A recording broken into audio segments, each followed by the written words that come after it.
صلو علیہ وآلہ۔ صحیح بخاری حدیث نمبر 8۔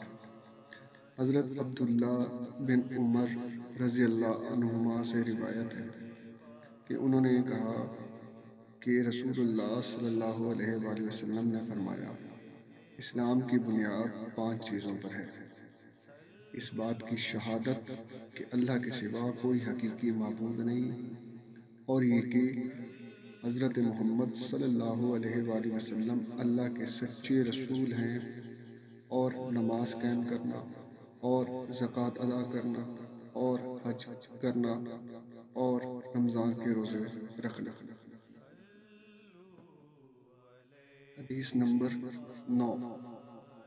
حضرت ابو ہریرہ رضی اللہ عنہ سے روایت ہے، وہ نبی کریم صلی اللہ علیہ وآلہ وسلم سے بیان کرتے ہیں کہ آپ صلی اللہ علیہ وآلہ وسلم نے فرمایا کہ ایمان کی 60 سے کچھ اوپر شاخیں ہیں، اور حیا یعنی شرم بھی ایمان کی ایک شاخ ہے۔ حدیث نمبر 10۔ حضرت عبداللہ بن عمرو بن عاص رضی اللہ عنہما سے روایت ہے، وہ نبی کریم صلی اللہ علیہ وآلہ وسلم سے بیان کرتے ہیں کہ آپ صلی اللہ علیہ وآلہ وسلم نے فرمایا، مسلمان وہ ہے جس کی زبان اور ہاتھ سے مسلمان بچے رہے، اور مہاجر وہ ہے جو ان کاموں کو چھوڑ دے جن سے اللہ نے منع فرمایا ہے۔